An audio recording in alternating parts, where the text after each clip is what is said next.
में चलिए आज हम आपको बताएंगे कि मल्टीपल टाइम फ्रेम एनालिसिस कैसे करते हैं, ठीक ना। जैसे मान लीजिए कि आपको किसी भी स्टॉक में आपको ट्रेड करना है, किसी भी स्टॉक में अगर आपको इन्वेस्टिंग करना है, ठीक ना, किसी में आपको जैसे स्विंग ट्रेड करना है, ठीक, तो हम बताएंगे कि आप मल्टीपल टाइम फ्रेम कैसे उसमें यूज करेंगे और मल्टीपल टाइम फ्रेम कैसे हम मतलब यूज करके एक अच्छा प्रॉफिट बना सकते हैं, ठीक ना। चार्ट ट्रेडिंग करने के लिए सबसे पहले आपको मल्टीपल टाइम फ्रेम देखना आना चाहिए कि हम चार्ट ट्रेडिंग करते हैं तो मल्टीपल टाइम फ्रेम कैसे हम अपने फेवर में हम यूज कर सकते हैं, ठीक ना। तो आइए वीडियो ध्यान से और पूरी अच्छे तरीके से देखिएगा जिससे आपको सारी चीज़ें बिल्कुल कन्फ्यूजन सारी दूर हो जाएगी, ठीक। देखिए सबसे पहले आप ये डिसाइड कीजिए कि आपको किस टाइम फ्रेम पे मतलब कौन सा टाइम फ्रेम आपको किस लिए यूज करना है, ठीक ना। जैसे मान लीजिए कि अभी आप ये डिसाइड कीजिए कि आपको ट्रेड कौन सा करना है। अगर मान लीजिए आप इंट्राडे ट्रेड करते हैं, इंट्राडे ट्रेडिंग करते हैं, तो इंट्राडे ट्रेड करने के लिए हम क्या करेंगे, मान लीजिए कि जैसे स्टॉक है ये, मान लीजिए बजाज ऑटो का स्टॉक है, ठीक ना। ले लीजिए बजाज ऑटो का स्टॉक ही हमने आपके सामने यहाँ पे लिया, ठीक। अब देखिए जैसे बजाज ऑटो का ये स्टॉक हमने यहाँ पे लेके आपको दिखा रहे हैं और मान लीजिए कि आपको इसमें भी इंट्राडे ट्रेड करना है, ठीक ना। इंट्राडे ट्रेड करना है तो हम क्या करेंगे, सबसे पहले ये समझिए। देखिए इंट्राडे ट्रेड करने के लिए हम कहाँ आएंगे, सबसे पहले वीकली टाइम फ्रेम पे आएंगे, ठीक ना। ध्यान से चार्ट ट्रेडिंग को समझिएगा। देखिए सबसे पहले हम वीकली टाइम फ्रेम पे आएंगे, चार्ट ट्रेडिंग कैसे करते हैं उसके बारे में अभी हम आपको समझाएंगे, ठीक ना। देखिए वीकली टाइम फ्रेम पे आए और हम ये देखेंगे कि वीकली टाइम फ्रेम पे मार्केट अभी कैसे ट्रेड कर रहा है, ठीक ना। मार्केट का जो ट्रेंड है वो मार्केट का ट्रेंड कैसा है, ठीक। तो वीकली टाइम फ्रेम पे आप देख सकते हैं कि मार्केट अभी लगातार ये ऊपर की ओर यहाँ से जा रहा है, ठीक ना। मार्केट लगातार अभी यहाँ से ऊपर की ओर जा रहा है, ठीक ना। वीकली के बाद क्या करेंगे, हम डेली टाइम फ्रेम पे आएंगे, ठीक ना। वीकली देखने के बाद हम यहाँ पे डेली टाइम फ्रेम पे आ जाएंगे, ठीक। अब देखिए अब हम क्या करेंगे, यहाँ पे आकर के ध्यान से समझिएगा। देखिए हम सबसे ऊपर की ओर देखेंगे कि ऊपर की ओर हमें यहाँ पे क्या दिखाई दे रहा है, ठीक। तो ऊपर की ओर देखेंगे ध्यान से तो आपको यहाँ पे एक रेजिस्टेंस लेवल दिखाई देगा, ठीक ना। तो रेजिस्टेंस को आप ऐसे भी ड्रॉ कर सकते हैं, जैसे ये जो कैंडल की आप देख रहे हैं, वीक देख रहे हैं, वीक से लेकर के और ये जो बॉडी इस सबको यहाँ पे आप मिला सकते हैं, ठीक ना, वीक से लेकर के बॉडी तक, ठीक। अब देखिए जैसे आपको यहाँ पे एक रेजिस्टेंस दिखाई दे रहा है तो हमने यहाँ पे देखिए डेली टाइम फ्रेम पे रेजिस्टेंस इसको क्यों माना है, सबसे पहले हम आपको ये बताते हैं। देखिए इस कैंडल का आप हाई देखेंगे, ग्रीन वाले कैंडल का हाई देखिए डेली टाइम फ्रेम पे, तो देखिए इस कैंडल का हाई कहाँ, इसमें लगा हुआ है। रेड वाले कैंडल का हाई देखेंगे, फिर इस रेड वाले कैंडल का हाई, इस रेड वाले ग्रीन वाले कैंडल का हाई, फिर इस कैंडल का हाई, रेड वाले का हाई देखेंगे। तो सभी कैंडलों का हाई का एवरेज निकालेंगे तो एक एवरेज जोन रेक्टेंगल निकल के आएगा, वो हमारे पास ये देखना ये लेवल हमारे पास ये निकल के आएगा। तो ये हमारे लिए एक रेजिस्टेंस जोन यहाँ पे हमने क्रिएट कर दिया, ठीक ना। तो हम इसे हटा देते हैं अभी, इसे हटा करके हम यहाँ पे केवल एक लाइन लगा देते हैं, ठीक ना। केवल लाइन लगाएंगे जो आखिर हमें ट्रेड करना है इसके ब्रेकआउट पे, ठीक ना। अब हम क्या करेंगे, नीचे की ओर एक हम अपना क्या करेंगे, एक सपोर्ट एरिया ड्रॉ करेंगे, ठीक ना। ये सपोर्ट एरिया हमारे लिए सपोर्ट एरिया हमने यहाँ पे लगा दिया, ठीक। अब सपोर्ट ये क्यों है, सबसे पहले ये समझिए। देखिए मार्केट यहाँ से लगातार ये देखिए ऊपर की ओर गया, लेकिन मार्केट में रिवर्स आया, ठीक ना। तो रिवर्स आया मार्केट, देखिए इस कैंडल का लो देखेंगे आप, ठीक ना, डेली टाइम फ्रेम पे लो देखिए, फिर से मार्केट गया ऊपर, फिर से इस कैंडल का आप लो देखेंगे, फिर ऊपर गया, फिर देखेंगे इस कैंडल का लो देखेंगे, ठीक ना। तो जो लो का लेवल हमारे पास है 8976 का, ये हमारे पास लो है, तो ये हमारे लिए सपोर्ट हो गया। अब ये नहीं कि सपोर्ट केवल हमारे लिए यही है, नहीं, सपोर्ट हम पूरा अपना क्या एक जोन डिसाइड करेंगे। तो जो वीक है, वीक से लेकर के बॉडी तक, ठीक ना, वीक से लेकर के बॉडी तक मिलाएंगे तो हमारे लिए क्या हो जाएगा, एक सपोर्ट तैयार हो जाएगा, ठीक ना। लेकिन हम क्या करेंगे, हम वीक के पास ही एक लाइन लगा देते हैं, क्योंकि देखिए हमें इस जोन से नहीं मतलब हमें जो वीक निकला है हम हमेशा वीक के बाद ही ट्रेड करते हैं, जिससे ब्रेकआउट जो होता है वो सस्टेन करता है ब्रेकआउट। इसीलिए हमेशा हम जोन को डिसाइड करके जो वीक निकला है उस पे हम अपना लेवल मार्क करते हैं, ठीक ना। तो देखिए हमारे लिए क्या हो गया, ये एक जोन हो गया कि अब इसके जोन में जब तक ये मार्केट यहाँ पे ट्रेड करेगा तो हमें क्या समझ में आएगा, हमें ये समझ में आएगा कि मार्केट जब भी ये बजाज ऑटो का स्टॉक ऊपर की ओर जाएगा तो जो 9370 का जो ये लेवल है हमारे लिए ये रेजिस्टेंस वर्क करेगा, जो नीचे का लेवल है 8976 ये हमारे लिए सपोर्ट का वर्क करेगा, ठीक ना। तो डेली टाइम फ्रेम से हम क्या कहाँ पे आएंगे, आवरली टाइम फ्रेम पे, ठीक ना। अब देखिए आवरली टाइम फ्रेम हम यहाँ पे आ गए, ठीक ना। अब देखिए कितना अच्छा आपको चार्ट यहाँ पे दिखाई दे रहा है, ठीक ना। तो एक लास्ट लेवल हम मार्क क्या करेंगे, जब डेली टाइम फ्रेम से रिवर्स आएंगे नीचे की ओर पीछे आएंगे हम, तो एक लास्ट लेवल मार्क करेंगे आवरली टाइम फ्रेम में, ठीक है। देखिए ये वाला लेवल आप मार्क कर लेंगे, ठीक ना। अगर आपको इंट्राडे ट्रेड करना है तो एक छोटा सा लेवल आप याद रखिए कि वीकली देखने के बाद डेली देखेंगे और डेली के बाद आ जाएंगे हम 50 मिनट पे, उसके बाद 5 मिनट, ठीक ना। अब देखिए अब जैसे आवरली पे आ गए तो देखिए आवरली पे देख रहे हैं कितना अच्छा आपको यहाँ पे रेजिस्टेंस दिखाई दे रहा है, क्योंकि देखिए आवरली पे देखिए कितना अच्छा 1 2 3 4 5 6 लगभग ये 5-6 बार 6-7 बार ये यहाँ पे क्या यहाँ पे रेजिस्टेंस ये स्टॉक यहाँ से ले चुका है, ठीक ना। तो अब हम क्या करेंगे, अब हम वेट करेंगे इंट्राडे ट्रेड करने के लिए कि अगर इसके ऊपर एक कैंडल निकलता है, एक 5 या 15 मिनट कैंडल अगर इसके ऊपर क्लोज करता है तो हम बाइंग करेंगे। और नीचे की ओर देखिए, नीचे की ओर यहाँ पे कोई सपोर्ट आपको खास दिखाई नहीं दे रहा है, देख रहे हैं सपोर्ट कोई नहीं दिखाई दे रहा है। सपोर्ट हमारे लिए सिर्फ यही एक सपोर्ट, स्ट्रॉन्ग सपोर्ट यही दिखाई दे रहा है। तो सेल तो हम इसको कब करेंगे, जब इसके नीचे मार्केट आएगा तो ही हम इसको सेल करेंगे। बाइंग के लिए एक छोटा सा ट्रेड हम ले सकते हैं, क्योंकि यहाँ पे एक अच्छा खासा आवली टाइम फ्रेम पे रेजिस्टेंस बन चुका है, ठीक ना। आवली के बाद कहाँ आएंगे हम, अब जितने देखिए, अब जितना भी लेवल हमें मार्क करना था हमने सारा लेवल यहीं पे मार्क कर लिया, ठीक ना। अब हमें और किसी टाइम फ्रेम पे लेवल मार्क करने की ज़रूरत नहीं है, अब हमें केवल ट्रेड अपना लगाना है, ठीक। जैसे अब आ गए हम आवली से 15 में टाइम फ्रेम है, ठीक ना। 15 मिनट टाइम फ्रेम पे आ गया, तो अब हमें वेट करना है। फिर अगर आप 5 मिनट पे ट्रेड करते हैं या 15 मिनट पे ट्रेड करते हैं तो आप लेवल के ब्रेकआउट होने का वेट करिए, ठीक ना। अब देखिए 15 मिनट के बाद अगर हम ट्रेड करते हैं 5 मिनट के चार्ट पे, ठीक, तो अब हमें वेट करना है। अब हमारे लिए क्या हो गया, ये जो पूरा जो जोन हो गया, ये जोन यहाँ से लेकर के ये जोन पूरा हो गया हमारे लिए, ये हमारे लिए नो ट्रेडिंग जोन हो गया, ठीक ना। अब ये हमारे लिए नो ट्रेडिंग जोन हो गया, ठीक।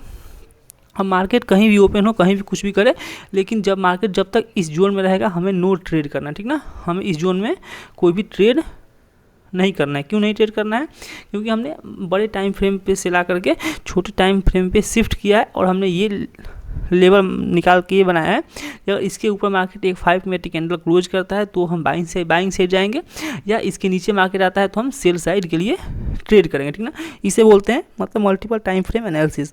ये मल्टीपल टाइम फ्रेम एनालिसिस करके आप ट्रेड कैसे कर सकते हैं, ठीक ना। अब देखिए, अब ये आपके मन में अब नहीं आना चाहिए कि मार्केट यहाँ मान लीजिए यहाँ ओपन हुआ, यहाँ गया, यहाँ से डायरेक्ट नीचे यहाँ पे आया, यहाँ से यहाँ ऊपर गया, यहाँ से ऐसे आया, तो आपको ये सब नहीं देखना। आपको अपने अब लेवल का वेट करना है कि मार्केट अगर इस जोन में कहीं भी होता है तो इसके नीचे हम नीचे ही सेल करेंगे इस स्टॉक को इंट्राडे में।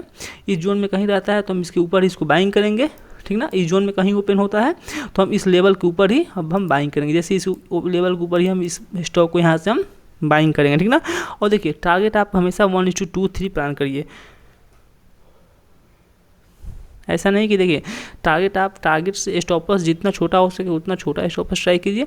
टारगेट आप हमेशा 1:2, 1:3, 4, 5 ऐसे टारगेट आप हमेशा प्लान करिए किसी भी स्टॉक में अगर आप ट्रेड करते हैं तो, ठीक ना। तो जैसे हम बताया, और देखिए और भी आपको स्टॉक दिखाया था, जैसे मान लीजिए आपको ट्रेड करना है कमीशन इंडिया का स्टॉक, ठीक नहीं है, तो हम क्या करेंगे, यहाँ से रिमूव ऑल ड्रॉइंग कर देंगे एक बार, फिर क्या करेंगे वीकली पे आएंगे, ठीक। देखिए इंटर ट्रेड के लिए हम स्टॉक कैसे निकालते हैं ये समझिए। देखिए आ गए यहाँ पे हम, ठीक। अब देखिए वीकली चार्ट पे क्या देखेंगे कि हम वीकली चार्ट पे हमारे लिए देखिए स्टॉक ये लगातार ये ऊपर की ओर यहाँ से जा रहा है, ठीक ना। तो इसका मतलब क्या है कि मार्केट का जो ट्रेंड है वो अपर ट्रेंड है, ठीक ना। वीकली से कहाँ आएंगे हम, डेली पे आएंगे, ठीक ना। अब देखिए डेली पे आ गए, डेली पे आकर हम चार्ट को थोड़ा बड़ा करके आपको दिखा रहे हैं। यहाँ पे देखिए डेली पे आएंगे तो हमारे लिए यहाँ पे रेजिस्टेंस लेवल, यहाँ पे हमारे लिए एक रेजिस्टेंस लेवल हमने यहाँ पे अपना मार्क किया, ठीक।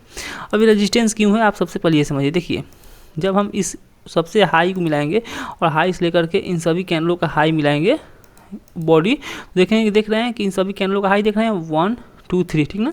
तो हम इसे निकाल देते हैं अभी, तो लगभग 3 कैंडलों का हाई हमें मिल गया, तो हमारे लिए रेजिस्टेंस हो गया, ठीक ना। फिर सपोर्ट देखेंगे, तो सपोर्ट देखिए जैसे मार्केट देखिए यहाँ से ऊपर गया, एक रिवर्स नीचे आया, ठीक। फिर से मार्केट ऊपर गया, फिर से नीचे आया, तो हम क्या करें, हमारे लिए देखिए ये हमारे लिए एक सपोर्ट एरिया होगा, ठीक ना। हमारे लिए एक सपोर्ट एरिया होगा, ठीक। और एक ट्रेंड लाइन भी चाहेंगे तो अपनी ट्रेंड लाइन भी एक हम यहाँ से लगा सकते हैं, इस लगाएंगे यहाँ से, ऐसे यहाँ से एक ट्रेंड लाइन भी हम यहाँ से लगा देंगे, लेकिन ट्रेंड लाइन उतना अच्छा यहाँ पे बन नहीं रहा है, ठीक। तो हम केवल सपोर्ट ही यहाँ पे मानेंगे, ठीक ना। अब डेली से कहाँ आएंगे हम, आवरली टाइम फ्रेम पे आ जाएंगे, ठीक ना। अब देखिए जब आवरली टाइम फ्रेम पे आएंगे हम, तो आवरली टाइम फ्रेम पे आकर क्या चार्ट को ध्यान से पहले देखिए क्या करेंगे हम, जब आवरली टाइम फ्रेम पे यहाँ पे आए हम, तो देखिए अब चार्ट को आप ध्यान से देखिए और समझिए, देख रहे हैं यहाँ पे चार्ट को कि देखिए अब हमारे पास एक स्ट्रॉन्ग सपोर्ट हो गया, एक स्ट्रॉन्ग हमारे पास ऊपर की ओर रेजिस्टेंस लेवल दिखाई दे रहा है, ठीक ना। लेकिन देखिए जब आवरली टाइम फ्रेम पे आएंगे तो हमारे लिए आवरली टाइम फ्रेम पे कोई खास अभी लेवल दिखाई नहीं दे रहा है, ठीक ना। मान लीजिए आप यहाँ पे एक रेजिस्टेंस यहाँ पे मार्क करेंगे तो ये हमारी रेजिस्टेंस यूजफुल नहीं होगा, क्योंकि जस्ट इसके ऊपर ही हमारे पास एक स्ट्रॉन्ग रेजिस्टेंस है, ठीक ना। तो हम क्या करेंगे, हम वेट करेंगे, अगर ये 3661 के लेवल को ब्रेक करता है ऊपर की ओर तो ही हम यहाँ पे बाइंग करेंगे, ठीक ना। सेल करने के लिए हमें अपनी इस लेवल के नीचे ही ब्रेक जब तक नहीं करता तब तक हम यहाँ पे सेल नहीं करेंगे। आप जब छोटा सा एक सपोर्ट देखेंगे तो ये सपोर्ट एरिया हमारे लिए है, लेकिन देखिए ये अच्छा कोई खास सपोर्ट यहाँ पे हमें दिखाई नहीं दे रहा है, तो हम इसे यहाँ पे निकाल देंगे, ठीक ना। तो आवरली टाइम फ्रेम पे हमारे पास कोई खास लेवल अभी दिखाई नहीं दे रहा है यहाँ पे, तो हम इस लेवल के ब्रेकआउट और इस लेवल के ब्रेकडाउन पे ही यहाँ पे ट्रेड करने की कोशिश करेंगे। जब 5 मिनट का चार्ट लगा लेंगे आप और 5 मिनट टाइम फ्रेम पे इस लेवल के ब्रेकआउट और ब्रेकडाउन पे ही आप ट्रेड को प्लान करेंगे। अब ये नहीं कि आप यहाँ पे एक सपोर्ट दिखाई दे रहा है, जैसे 5 मिनट टाइम फ्रेम में देखेंगे तो आपको एक यहाँ पे सपोर्ट दिखाई देगा, तो यह सपोर्ट हमारे लिए लॉजिकल कोई सपोर्ट यहाँ पे नहीं हुआ, ठीक ना। ट्रेड करने के लिए इस सपोर्ट को ट्रेड कीजिएगा, मार्केट जस्ट नीचे आएगा तो रिवर्स होकर आपका स्टॉप लॉस हिट कर देगा। इससे बड़े time frame, multiple time frame को यूज करके ही ट्रेड करना चाहिए, ठीक ना। अब देखिए कोई स्टॉक एक दिखाते हैं आपको, एक्सिस बैंक का स्टॉक देखिए, ठीक ना। रिमूव होल्डरिंग करेंगे और आएंगे कहाँ पे, वीकली टाइम फ्रेम पे, ठीक ना। वीकली टाइम फ्रेम पे आएंगे एक्सिस बैंक के चार्ट को देखने के लिए, देखिए ध्यान से समझिए चार्ट को, ठीक ना। अब देखेंगे तो हमारे लिए सबसे स्ट्रॉन्ग रेजिस्टेंस क्या है मार्केट में, ये हमारे लिए स्ट्रॉन्ग रेजिस्टेंस आपको यहाँ पे दिखाई दे रहा है, स्ट्रॉन्ग हमारे लिए रेजिस्टेंस, ठीक ना। नीचे की ओर देखेंगे तो हमारे लिए एक स्ट्रॉन्ग ये सपोर्ट, हमारे लिए स्ट्रॉन्ग ये सपोर्ट बना हुआ है, ठीक ना। तो अब हम क्या करेंगे, डेली टाइम फ्रेम पे आएंगे, क्योंकि सपोर्ट रेजिस्टेंस हमें निकालना आ गया, तो हमने सपोर्ट रेजिस्टेंस यहाँ पे हमने निकाल दिया, ठीक ना। अब देखिए हमारे पास एक लेवल ये हो गया, जैसे ये वाला, जैसे देख रहे हैं यहाँ पे रेजिस्टेंस दिखाई दे रहा है, एक रेजिस्टेंस, तो हमारे लिए एक रेजिस्टेंस यहाँ पे एक रेजिस्टेंस हो गया, ठीक ना। यहाँ पे रेजिस्टेंस हो गया, ठीक। डेली से कहाँ आएंगे, अब हम डेली से आएंगे आवरली टाइम फ्रेम पे, ठीक। ध्यान से चार्ट को समझिए, आवरली टाइम फ्रेम पे आएंगे, आवरली टाइम फ्रेम पे आकर के क्या करेंगे, हम यहाँ पे थोड़ा सा देखेंगे आवरली टाइम फ्रेम पे कोई लेवल यहाँ पे है कि नहीं। आप जो ये देख रहे हैं, ये वाली कैंडल, रेड वाली कैंडल का जो आप यहाँ पे हाई देख रहे हैं, तो कल हम ये एनालिसिस करके बताए थे कि मार्केट अगर इस लाइन के ऊपर निकलता है आज, तो हम एक 5 मिनट कैंडल क्लोज करता है तो हम यहाँ से बाइंग करेंगे, ठीक ना। तो पहले आपको ये समझा देते हैं कि आपको मन में कोई कन्फ्यूजन नहीं होगी। देखिए जब हम बताया था आपको ट्रेड करने के लिए, देखिए मार्केट यहाँ से गैप अप ओपन हो गया था, तो हमने यहाँ पे कोई भी ट्रेड यहाँ पे नहीं माना। देखिए पूरा दिन मार्केट लगभग यहाँ से साइडवेज ही हो गया, ठीक ना। इसलिए इस लाइन को अब ज़्यादा आप इस कैंडल को ज़्यादा नहीं ध्यान दीजिए, क्योंकि ये गैप अप ओपन होने के बाद ही यहाँ से कोई हमें ट्रेड यहाँ को देखने को नहीं मिला, ठीक ना। तो जब हम आवरली टाइम फ्रेम पे आपको यहाँ पे समझा रहे थे, देखिए आवरली टाइम फ्रेम पे, ठीक ना। आवरली से कहाँ आ जाएंगे हम, 15 मिनट पे आएंगे, ठीक। 15 मिनट से कहाँ आएंगे हम, उसके बाद जब ट्रेड करना है 5 मिनट चार्ट पे, तो 5 मिनट टाइम फ्रेम पे आएंगे और 5 मिनट के टाइम फ्रेम पे आकर देखेंगे और समझेंगे। देखिए अगर यही स्टॉक नीचे ओपन होता, नीचे ओपन होने के बाद अगर यहाँ से रिवर्स होकर ऊपर की ओर जाता, तो हम यहाँ से एक बाइंग साइड का ट्रेड करते, ठीक ना। लेकिन गैप अप ओपन हुआ, तो गैप अप ओपन होने के बाद हम इसे यहाँ पे इग्नोर कर देंगे, ठीक ना। देखिए ऐसे मल्टीपल टाइम फ्रेम यूज करके इंट्राडे स्टॉक के लिए लेवल लगाया जाता है, कैसे ट्रेड किया जाता है। तो दोस्तों वीडियो को लाइक करिएगा, चैनल बनाए चैनल को जरूर सब्सक्राइब करिएगा। अभी के लिए इतना ही, थैंक यू।